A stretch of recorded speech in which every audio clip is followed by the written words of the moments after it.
And we're into the pick ban as we can see game number 1 of Tongfu taking on LGD here in D2L Season 5 on the way. Couple of very familiar picks if you've watched, played, or, well, basically paid any attention to Dota for the last 6 to 8 months. That's Skywrath Mage and Razor. Going to be LGD grabbing up the Bad Rider and the Ancient Apparition in response. Once again, our expert-level commentary coming from my good friend Trauf. Welcome in. Good to be back on the mic. We had a couple of good matches yesterday to kick off the Eastern Division. Did not have our best of 3, our first best of 3, rather, go as planned, as Newbie was just not here, so they took the walkover loss. Yeah. But looking forward to this one. I actually think this is Tongfu is one of those teams that I swear forever has not felt like they've gotten enough credit. And this is going back for a number of years. But when I look at their team in particular, I see Kabu. I love watching him play, and they are talented. They just have consistency issues, whereas LGD, as star-studded as it gets, a behemoth in any tournament they're a part of.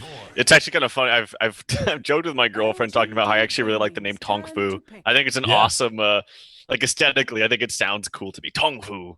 I don't even know what it really means, but if anything, but yeah, like I can't lie here. I don't know too much about this roster. You probably know a little bit more about this Tongfu roster than me, but so pretty much everything I'm seeing is fresh and new to me. I just have to watch with open eyes and see what they can do today against LGD. But as far as their draft is concerned, they are on the dire side, which I do think is favored in general in this patch especially. And they have more standard. It's like they have like 6.81 picks and 6.82, but these are still heroes that are fantastically strong right now. So yeah, I was gonna say going more of a standard draft here so far. You want to see what they can do? What they can do is play TI4 Dota. Yeah. So, wait, it seems like you said, it's not as if these heroes are just bad now. I mean, they're still as good as they always were. The game around them has certainly changed quite a bit, and a reflection of that is LGD and what they've picked up here. And, you know, Ancient Apparition, Vengeful Spirit, those are two heroes I do like to see run in conjunction with each other a lot. I mean, you can get into talks about Venge and what she brings to a team. She gives you some minus armor. She gives you some damage amplification for physical damage. But a lot, you know, I don't know. This is the kind of thing it's probably best for me to pose to you as a question. How valuable are the roaming supports right now with the mechanics of the game being what they are?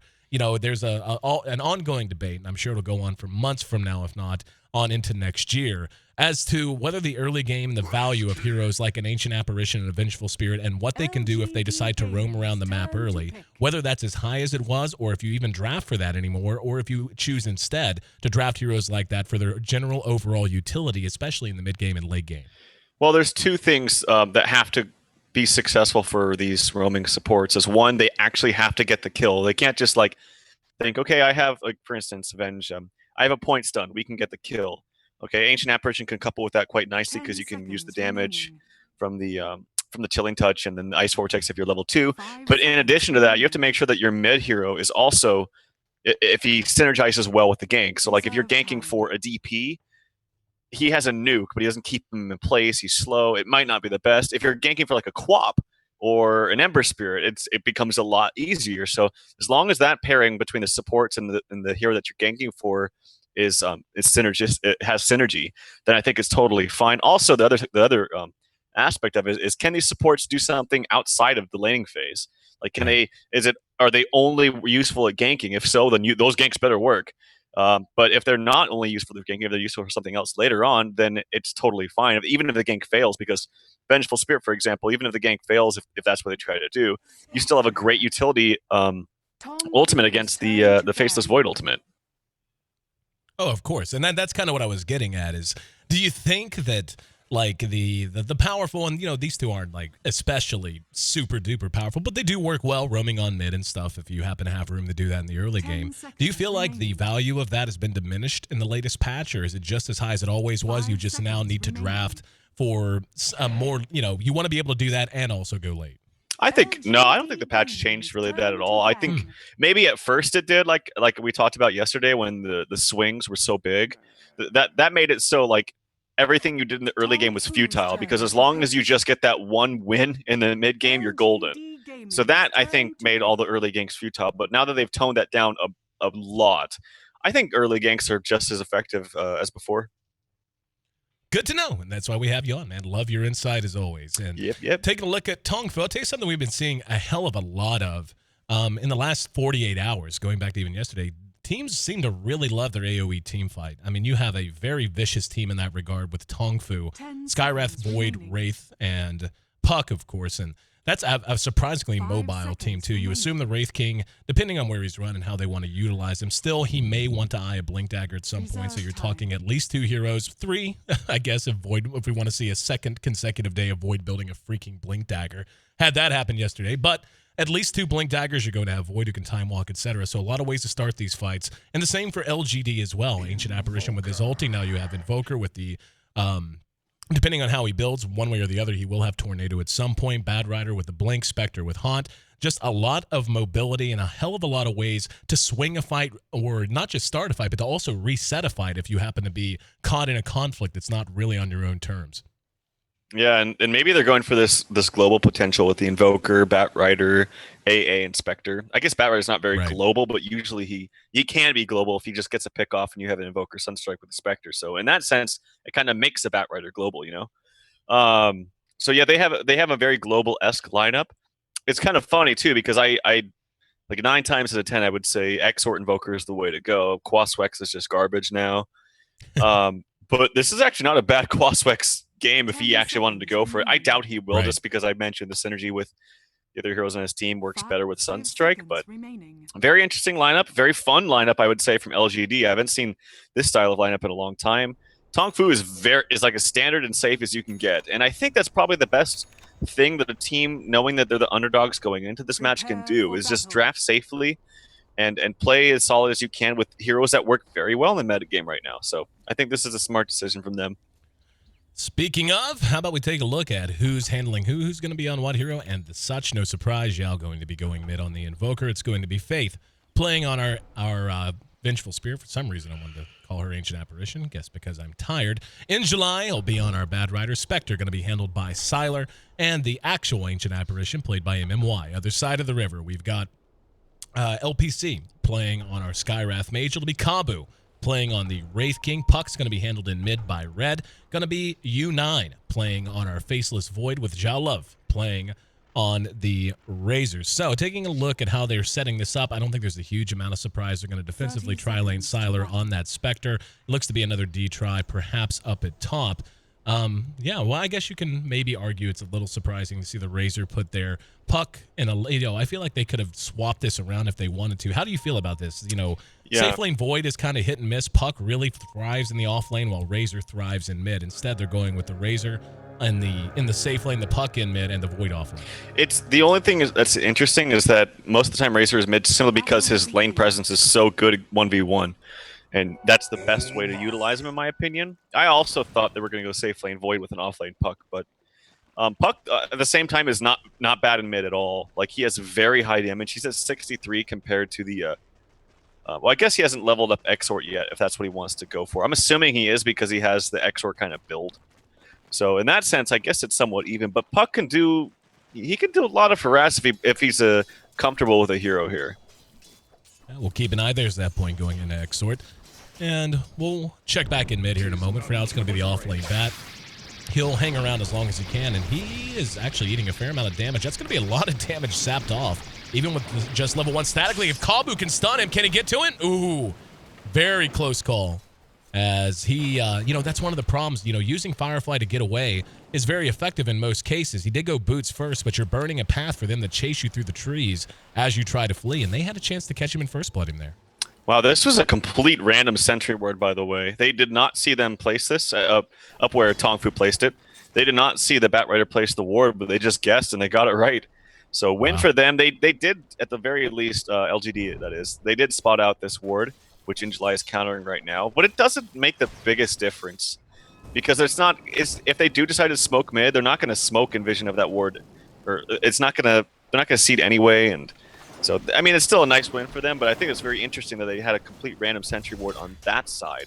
Maybe they've scrimmed them before, or they've watched the replays and done the research and know that that's where they placed the ward, because it is a little bit of a different placement than you would normally see. Checking back in on the Puck and the Invoker. Is the Invoker's lane so far 7-4, but Puck has a wave under his tower, so he's going to get a couple and catch up there, so roughly a break even for now. Keeping an eye on the Faceless Void. He's got 0 CS, no huge surprise there. Has sucked a little bit of experience up to about level 2.5. Looks like KaoBao and LPC might want to utilize this smoke. They're moving out towards this top room location. It was already picked up, and it was an invis picked up by the Void at bottom and a bounty by In July. He's taking a little bit of damage, but they're not going to over pursue. You know what's funny is I feel like every Spectre game I've seen, the Spectre has just been left free to farm. Yeah. Like it's weird because you think so much that you pick a Spectre, all right, we need to go aggro against this. And they actually definitely have a lane that could do it. Like they could go this tri-lane top, the Wraith Kings. Oh, hold that thought. Actually, there's a smoking mid, but the creeps are right under Yao's tower with this Batrider behind him. There we go. Concussive shot. They're going to try to follow it up. And here comes In July to try to help. Yao will be able to make it away, and they're burning him down. KaoBao's going to go ahead and commit to this. And Yao will be able to invoke the Ghost Walk. And now In July should be able to get a lot of damage done. And whoa, Yao revealed himself to try and help out. Now there's going to be a phase shift. Behind that, though, we've got Faith, who's got eyes on KaoBao. Red in trouble, will be cleaned up. And Faith secures the first blood. So a bit of a wonky attempt at a gank. And it ends up going in favor of LGD. Interesting play and nicely done by Yao. He's got a 1-1-1 build. Save that point just in case for the Wex. And used his Ghost Walk of the pristine time. You hardly ever see this, at least this early. Like maybe at level 5 you would. But yeah, nice presence of mind, and that definitely saved him right there. And then also right after, he broke the Ghost Walk and turned around to get an aggressive Cold Snap off. It actually almost killed him. The puck auto attack hit him, and he went down to 5 HP. So he was playing with fire right there, but ended up working out for him. Well, for now, Void's actually doing quite well for himself. He's up to level 3.5. He was helped out by that invis to let him soak a little bit of XP. Then it was just getting close to expiring. He did take a CS. But how do you feel about Void in the offlane and how he's done so far? I mean, Void can really be useful regardless of farm. He just kind of needs at least level 6. You feel like he's in a decent position, or have they managed him well? He's actually doing a fair amount of damage. If he gets a lucky bash here or two, he might actually be able to net a kill. No, his time walk is on cooldown for a long time, so he can't get it. Interesting play. He was holding the creeps around there and then went for the rune. But I think Void is doing just fine. He's going to get a ton of experience here too. And they can't be too ultra aggressive on him because Faith is so low and they don't have any health potions. Actually, they don't have any regen down here, so Faith is going to be very careful. And yeah, look at all of these creeps. If he doesn't die, this is actually a huge problem for LGD. He's going to get like level 5 off of this, at least. See how they handle it. Siler's going to hit him, and there's the cold feet to follow it, forcing out the time walk. There's the immediate reaction from LPC. They're going to get some damage done to this tower, but with the glyph changes, yeah, they're going to be able to just glyph freely and not even sweat it. They should. I mean, this is honestly pretty good for both of them. It's going to sap some XP that Void might have gotten by himself, but the Skywrath, obviously very, very dependent on early levels as well, so this is a good rotation from them, and top is completely unoccupied, so you're talking a free farming Razor at the same time, and the Invoker is sitting at 17 CS to the 21 of the Puck, so the Puck's actually pulled ahead there. All in all, Tongfu sitting in great shape over the last 60 seconds or so. Yep, they do have some good stacks in the jungle here for the Batrider as he's cleaning him out right now. He's got to be very careful, actually. If he gets another crit, oh my god. He actually almost died to that Dark Troll Summoner. I think it had the crit aura on them, actually, too, from the wolf that was right by. So, yeah. But no, he's nonetheless going to get some good farm there. But yeah, that was really good for Tongfu. Like, Void, he's almost level 5 now as a result. And Skywrath is right there with him. So you're talking a Skywrath mage at 6 minutes that is very, very close. A tri-lane Skywrath at that, who is very, very close to level 5. Let's take a look at the efficiency at 6 minutes, and yeah, I mean, LGD is showing it in net worth, but the experience, believe it or not, is actually slightly favoring Tongfu right now. There's a bash, and U9 looks like he wants to go ahead and bail out. And so far as looking ahead over the next few minutes, it's been relatively quiet. That might change as there's going to be a stun on the U9. Came back, played greedy. Will be able to leap down. He actually leaps past the regen room. And Sunstrike. Oh, got him. Well shot. Help from LPC is there, but it's not going to matter. In fact, he might have bitten off a bit. Gets off the concussive shot that'll buy him time to retreat. But, yeah, I wonder if the Void would have survived if he had just jumped down, grabbed the regen, and it would have been popped off of him quickly, but that extra little bit of health might have helped a little bit. Well, it could have, but I think going that direction would have maybe made him like susceptible to auto attacks because just the direction that he'd been moving. Just a very nice Sunstrike from Yao. and he got full experience from that too. Another gank attempt right here. Yao just seems to have a sixth sense here, though, as he's kind of playing back as he's going for creep kills at the same time. Oh, nope, Coil comes out. Kabu's right there. He's going to invoke the Ghost Walk immediately, and they still have vision of him, so down it goes. Sentry was deployed. Here comes the Spectre, though. Sylar throws out the Spectral Dagger. Should be able to secure at least one kill. He's going to get two. Bad Rider actually ends up taking that as he burns to death in the Firefly Trail, but Sylar there as a part of them nonetheless. And just like that, Sylar has phase boots plus 1,200 gold. He just bought something, and it will be, yeah, he's going to finish his drums right there. Yeah, it was really good for him. That is why Spectre is so popular. No, it's not so much his late... I mean, his late game is amazing, don't get me wrong, but it's just, in general, being able to pour to a fight whenever you want to, as a carry. And then you can go back to farming. Yep. So it's a great tool to have, and I love seeing inspectors get active early on. And then, of course, the change to the Spectral Dagger, how it gives you a little bit more movement speed, or the movement speed difference is now wider. Definitely a much more viable hero.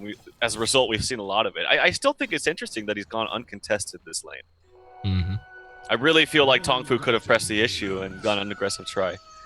Oh, no, I totally agree. Whenever you look at the lethal potential of a Faceless Void, a Wraith King, and a Skywrath Mage, like, that's tough for a Spectre to deal with an Ancient Apparition and Avenge. It puts you in a situation where just the limitations of the heroes, your mana pools aren't that great early on. If they're able to pressure you and force out spells, you just have to fall all the way back and they'll dominate the lane.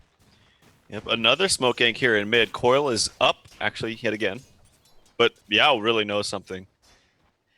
He knows something's up. Yeah, and maybe what they were fearing is that, like, if we go aggressive, then we have a Void versus a Bat top and a Puck mid. But they could have just done the Puck top and Void mid. Void mid is actually very good. It's really not that bad. Mm-hmm. He's got very high damage with the backtrack. He's hard to take down, especially with the time walk. So, yeah, interesting decision there. And there's the drums for Spectre. Just completing them. In the meantime, Kabu and LPC did reveal themselves. They didn't find what they wanted in mid, so they've headed top, hooked up with a Razor. This tier 1 is relatively low, 300 HP, give or take. Glyph's already been used, so that's not going to be available. This will be an easy tower. And down it goes. Skywrath Mage taking the last hit on it. Faith has come out and is moving in that direction with Yao now. But it looks like Tongfu just going to continue to play very passively. Yeah, I guess it's not bad, but Void had a really good start. His levels have kind of stunted just a bit, or have stopped, I should say, just a bit. Comparing him, he just hit 6, and compare that to the Bat Rider who's utilized some stacks. Bat Rider's 8.5 just about, and it still has stacks, so gonna be a nicely timed Blink Dagger in July. Yeah, I mean, this is the kind of thing, it's kind of a known quantity, though. You see a Bad Rider, you know he's going to get stacks, you know he's going to get an early Blink. I feel like Tongfu's done pretty well efficiency-wise. We do have the Hand of Midas up on the Invoker in the meantime, and so far as Void, okay. I saw he had the Glove of Haste and the Brown Boots. He went ahead and finished his treads. Always want to watch and see if he wants to do something like Midas. Not going to be the case this game. I just feel like LGD is playing extremely standard Dota. Like, they have a nice draft, a perfect hard carry Spectre. It's got free farm. They're stacking for their Bat. They have a Midas on their Invoker to keep up the levels onto him, because he can't really farm the jungle with as well with in July taking all of it. And then they're going to have great... Like, the thing is every single time this lasso is up, and he's going to have Blink right now. And if Haunt's up, it's a kill on anyone. Like, even the carries. So that's the really scary thing here for Tongfu. If you're in the position of LG or Tongfu, how do you deal with that? What do you think's the answer? Do you start to just run a lot closer knit? Looks like they're going to show us a bit of it. So it's going to be a smoke. It will be. Void, Razor, and the Skywrath Mage are going to head towards bottom. Void is level 6, has Chronosphere at the ready. Let's see how they want to utilize it. This would be great if they could catch both of them. The Venge is back and away, and he may, he's going to get at least one. Ooh, very quick reaction of MMY. They are going to be able to clean up Sylar for free, though. That's a very nice kill, but I don't even know if U9 saw the Ancient Apparition. I don't think he did, but he actually came very close to getting them both.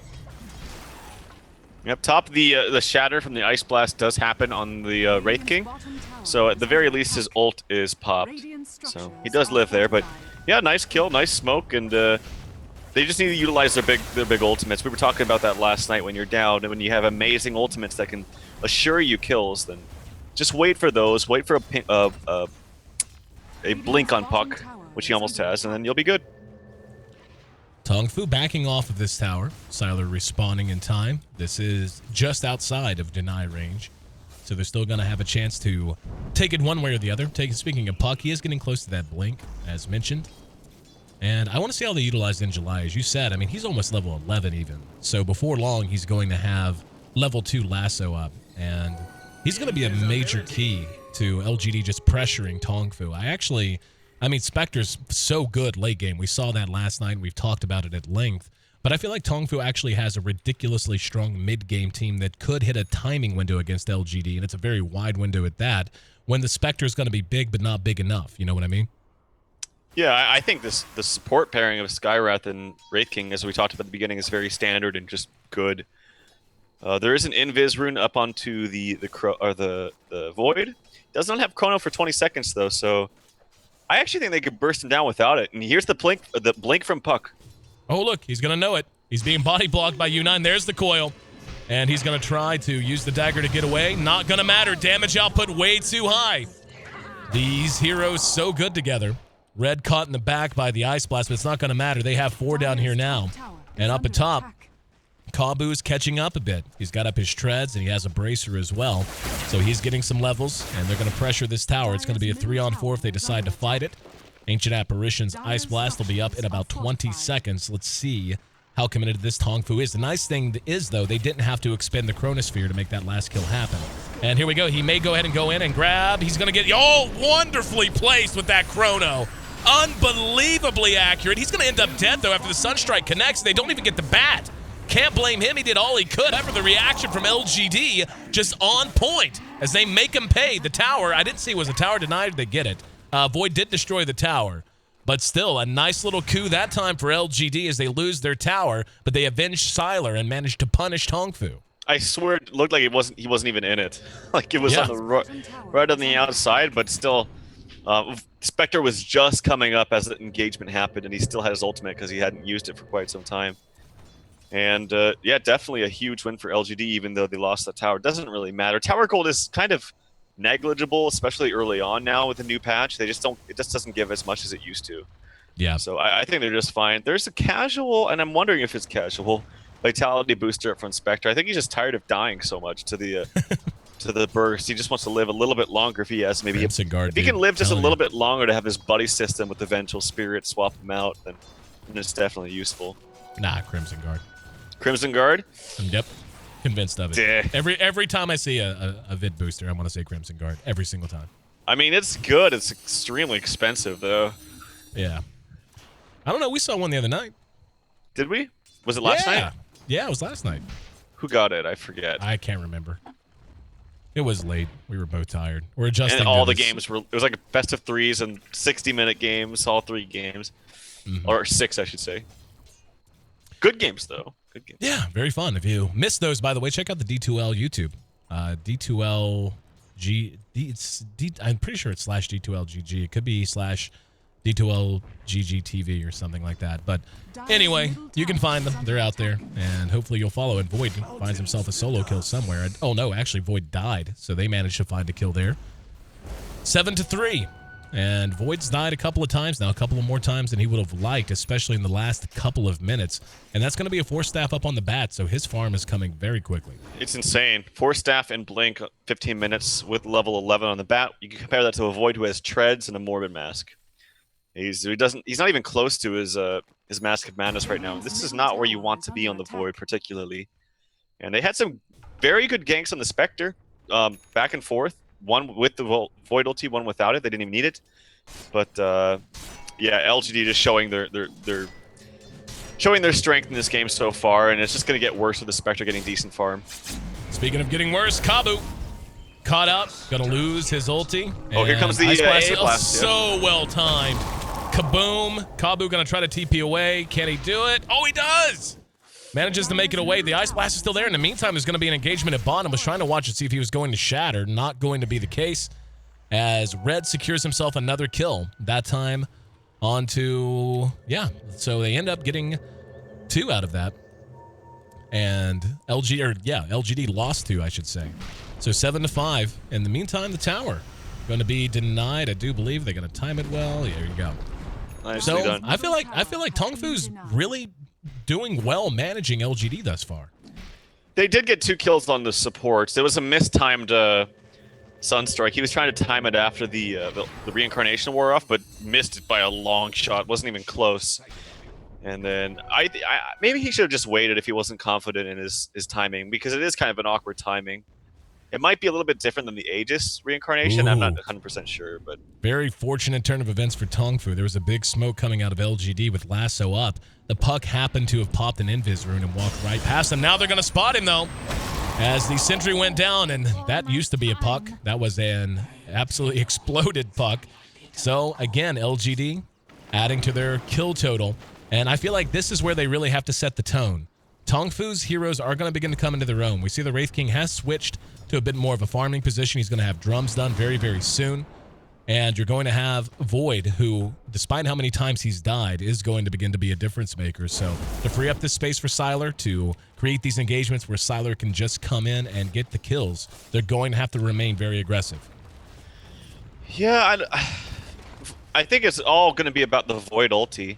I actually don't know like how much of an impact he will have, just because he's so underfarmed at this point. Yeah. And he had a really good time in the start. Not so Big sure. reaction coming in. We're going to have a pretty big fight coming in. We see the Spectre did haunt in. They're going to be able to track down Kabu. Kabu not going to have his ulti. In the meantime, big Mystic Flare on the Faith. They're going to try to track down LPC. Kabu gets caught and hit from behind as well, as In July adds 2 more kills to his total. And this is beginning to look ugly. This is exactly what you were talking about, my friend. They have the composition. They have the players. They do not have the farm, and they're soon not going to have many towers, as yet another tier 1 drops here in this top lane. And, you know, the thing is, all it takes is one big chrono. You know what I mean? All it takes is one nice chrono, one big explosion with a Mystic Flare to take a Spectre out, and then maybe you pick off 2 or 3 more, and they're going to be back in good shape. For the moment, though, Tongfu has to stabilize. They can't give up a lot more ground.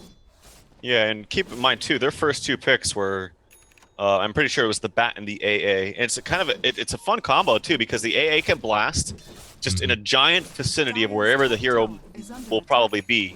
And the Bat Rider can just lasso him, and the AoE pretty much takes up the entire screen if you're from a far enough distance, and then some. So it's a very nice combo. Sylar's in some trouble. This is showing you that despite how much farm and how much power he has in these fights, he is still very squishy. Casual. What was he doing there? Yeah. What was he doing there? That's the thing. Yeah, that was pretty aggressive. He didn't need to be doing pretty aggressive. Just gonna go farm the enemy medium camp after they've all respawned, and the rest of my team's on the other side of the river. Just ballsy.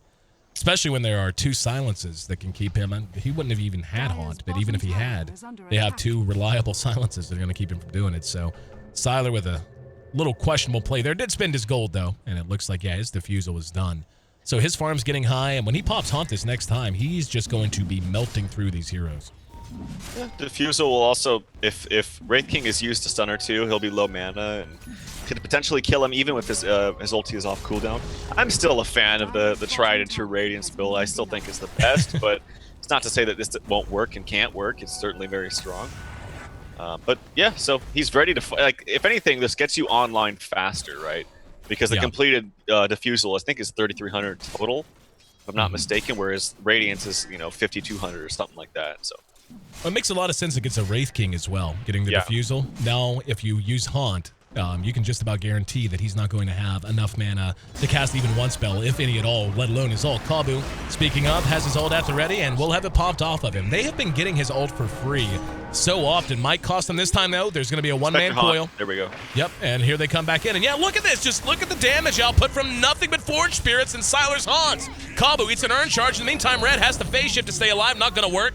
In July, continuing to add to his kill total. Here comes the Void. Void gets a chrono. He got the target he wanted, but Faith with the swap. Sylar's out of trouble, and now U9 has to run.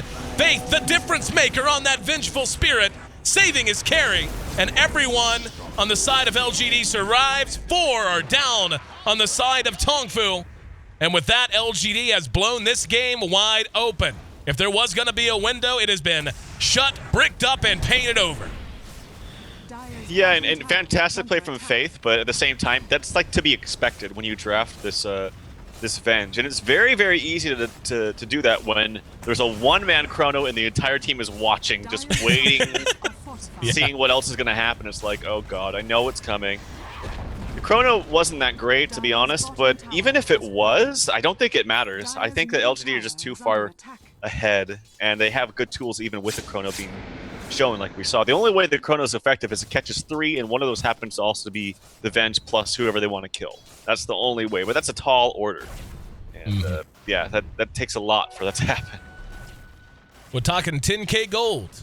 The lead for LGD right now, 10,000-ish in experience. And yeah, I mean, a Spectre that's this far ahead, I mean, sitting at 1,500 gold now on top of that defusal that was completed just a minute or two ago.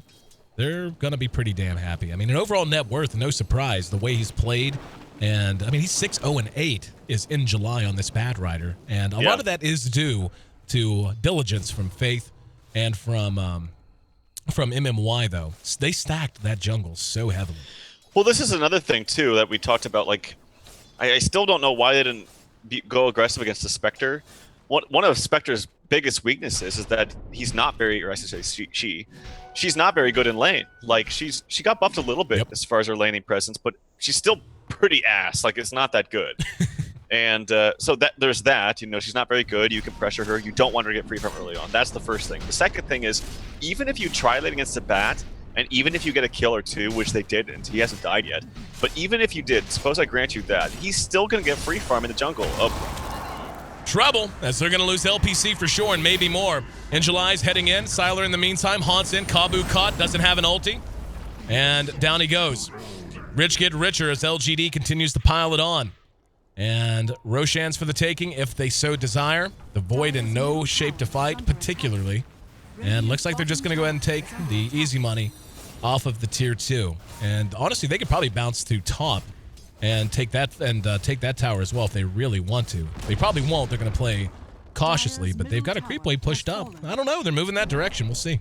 I also feel like I haven't felt any presence from Razor this game. None at all. And I'm not sure. He does have his BKB. I think that's the big item he really needs to have. Razor in general is actually quite good against Bat because if Bat doesn't have BKB and he lashes the Razor, he just stands there. Like, he does nothing. I mean, he has a 4-staff, which is great, but yeah, I haven't really felt Razor's power in this game, and I don't really think it's him. I feel like the laning phase just could have been completely different, and we would have seen these heroes be much more effective. Like, Void mid against Invoker would have been just fine. Like, I don't think he would have had too much of a problem. He might have taken a little bit of harass, but he probably would have gotten most every creep kill. Yeah, I mean, the Puck did well in mid, all things considered, but... But the problem is that they have a Spectre free farming, and they had the jungle completely stacked for the Bat, so... They had Spectre, one of the best hard carries, if not the best hard carry in the game, getting a free farm. One of the best initiators getting free farm, and then you had a decent 1v1 matchup for the Invoker. Yep. I'm on board, man. I mean, Spectre, as strong as she is easy to bully around in lane. Her utility in the first 4 levels is non-existent. I mean... You can talk maybe if it's just a terrible decision and you have no kill potential, she can chase you down and she can do a little bit of damage with Spectral Dagger. But that's assuming she even wants to, you know, try to play that way. And usually you're not going to have that. Spectres just want to stay safe. As it stands, we're at 25 minutes. And Tongfu has to run as 5, and LGD's okay with that. They want to run as 5 as well as they've smoked up. KaBao should have his ulti ready, and there's going to be a quick pause. So, hopefully we'll be back underway. Thanks again, guys. Oh, check that. All right. Just kidding. Just kidding. In July, going to be out front with the nose, using the sticky napalm to check around. He's got a lot of targets about to round the bend. U9 would make a nice one. And he's actually, they're going to know. Here you go. In July, ready to go. Haunt immediately. Void able to walk away, but Sylar, they're trying to chase down LPC. Look at that damage output. Gets off the Mystic Flare, but he's just going to turn around and ignore it. Behind that, KaBao in trouble again. They have done such a phenomenal job of isolating KaBao. And he didn't have his ulti there, by the way. I'm going to guess the Haunt burned his mana. Yeah, it was the Necro 3. I did. Yeah, mana burn. Exactly. So he's a non-factor. But even if he had an indelible pool of mana, it wouldn't matter. They have isolated him in every fight, either through pickoffs or just kind of hemming him up and pinning him up and bringing him down on their own accord. And this is just as well played a game as you could ask for from LGD. They've really arced well and transitioned well. No surprise to see Sylar, one of the best hard carries in the world, living up to that credit. has added a Yasha, so we'll be getting a Manta soon. The casual Vit booster, unfortunately not a Crimson Guard, so sucks to be me, but quite nice if you happen to be an LGD fan. Also, I feel like I've seen every AA Blast hit. Speaking of, just basically just gets right across the void. It doesn't hit, but yeah, I feel like these Ice Blasts have been playing a big role in these fights as well. And he's almost got his Ags. He needs about 1,500 or so on top of that mech that he has. So yeah, I feel like this is just a very nice lineup from LGD, but I still wonder what would have happened if they didn't have as easy of the time as they did in the laning phase. No, I agree, man. Well, I mean, there's all kinds of things that happen then, you know. Now, the bad rider's a little bit more pressed. Maybe Spectre loses so hard that you lose that tier 1 earlier and you can pressure the jungle. Sylar is going to be caught from behind, though. This is a nice opportunity. Face there with the swap. I don't think it's going to matter, though. They will be able to clean him up behind the fight. Elsewhere, fight continues to rage. Faith will end up dead. KaBu's going to drop another time. Red in the meantime. Oh, nice chrono. Oh, caught everyone. MMY caught. And Tongfu fighting back mightily. As we were singing as if it was a funeral dirge, they have a song of their own. Taking 4. And they did lose 2 behind it. I actually didn't see how that last one died. I think I wasn't sure, but I think the Razor's ult. Oh. Little Brave in July. There's a bash. There's going to be Sylar, though, haunts in, and he's going to go to work. LPC caught from behind. U9. Is he going to have enough mana to time walk in 3 seconds? It's going to be close. He needs 90. Is he going to have it? No. No, he got it just by the skin of his teeth, but went to nowhere, and Bat says, I can fly, you can't. That's a wicked 6 streak for in July. And just as Tongfu looked like they were back to life, they cut their own wrist and feed it right back, 23-10. Yeah, that's the power of the Spectre buyback haunt. And I'm pretty sure there was the Razor, the Eye of the Storm, that killed the Necro Book, which killed him. Is that what happened? I don't think I didn't see it, but I don't know any other way because Invoker was already dead. He could have Sunstruck. Right. So that had to be that. And obviously, you can't really control that as it just hits the lowest health unit. So it's just one of those things. Like you see a situation, and I move the camera away. It's like, yeah, okay, nobody here. Then someone has died. That's gotta be the worst feeling too, because it's like if it's a Radiance on your hero, you can turn it off. And be like, okay, good. I'm not gonna burn it down. But like he can't do anything against that. Run away from it. You can't. Like if the ult's still going. He will just micro his creeps to just run towards you, and it'll make you kill yourself. We're coming up on 30 minutes in, and despite a dip in the favor of Tongfu, they made a dent, but not nearly big enough of one. They are about 12K behind in gold and experience-ish. If you're LGD, what's the next step? What's the plan to go high ground? I think they can just get pickoffs over and over with in July. He's got a new fresh BKB. He really has nothing to fear except the chrono. If they get the void, I feel like they have no team fight capabilities with Tongfu. The only reason that went so bad is because they had very sloppy initiation, and the chrono was on everybody after the other 2 died. If that doesn't happen, if Void doesn't get a good chrono, they have no option in these fights. Well, Sylar was caught again completely out of position. That's, right. You know, he hasn't died that much this game, but both times, I want to see how many times has he died. I want to say 2. 4 actually. More than that, 4 actually. But yeah, that death here, and it was kind of the same thing, just hanging out in the wrong part of town and getting caught without your teammates around. But either way, he can sustain it. I'm actually a little surprised. 5 and 4 seems a little questionable. He is well farmed though. He's gonna have his Manta basically right now. Manta's so good on him too because the illusions with the Desolate plus the illusions with the Diffusal just it rips through heroes. Like he can kill Wraith King in a second and burn his mana so he doesn't have reincarnation. Up, Red. There's the BKB. That was actually a really nice little sequence from both players reacting very quickly. Red came out, was spotted, got blinked on. He silenced, so then the Bat Rider BKB'd to remove the silence. Then as soon as he BKB'd, the puck blinked away. So it was actually just really, really solid play across the board, but cost the BKB charge, and it's going to cost the Roshan as the big guy's going to drop. We'll see. Probably going to be Yao. Yep, taking the Aegis. Yeah, it looked like Injuly like second guessed himself. He cast the BKB a little bit late. Yeah. Yeah. If he did it like a second, the puck used the silence. I think he maybe gets him, but it was close. Yeah. I think he should just BKB'd and gone. I mean, you have to assume that the puck's going to be good. Yeah. Well, most of the time, puck just phase shifts and then blinks away, but he actually chose to use the silence first, and I think that's what caught him off guard, which is why the BKB didn't come out so soon. But it doesn't really matter. He can just, I mean, it was a 10-second BKB, but you only really need the BKB like 5 seconds for him because all you need is, hold that thought, is KaBu's in some trouble. Kabu caught from behind, face right there, and in July going to lasso him back. That's bad news if you're Kabu. He will be able to come back to life. Now let's see if they can make something of this. There's a good spread. No, he got 3 with the chrono. Let's see. He can't. He's having such a hard time standing and fighting. There's going to be a Mystic Flare. MMY will die. They're going to end up losing. Their Skywrath mages are not careful. However, the Aegis is expended, and Tongfu only has 1 still alive. That's in July pursuing out U9. So that was a nice opportunity for them, but the Void was just taking so much damage from summons and from standing in the Firefly Trail and everything else. He just really was in bad shape, and the rest of the team melted behind him, so may well be the beginning of the end. And as we watch them charge down, and Void obviously can't do much, just want to say, like, the environment, the work environment I'm in is not okay. I'm getting flamed by other people in my office right now. Why is that? They're watching the broadcast. Oh, never mind. I thought somebody else was blinking in. But it's because I said they, just when it looked like they had come back to life, they cut their wrist and fed it back. I think that makes sense in the context of the sentence and in Dota parlance. And I'm getting flamed as we watch this game. By the way, GG. GG, by the way. From Tongfu, yeah. But I'm getting flamed in real time. In real time. By my coworkers here in the office. So wait, what was it said one more time? Justice. I said, after Tongfu won a fight, I said that they looked like they had just come back to life. Then I followed it up after Tongfu fed that back. After the haunt in from Siler, right. They fed back all those kills. I said, just when it seemed as if they had come back to life, they cut their own wrists and feed it back.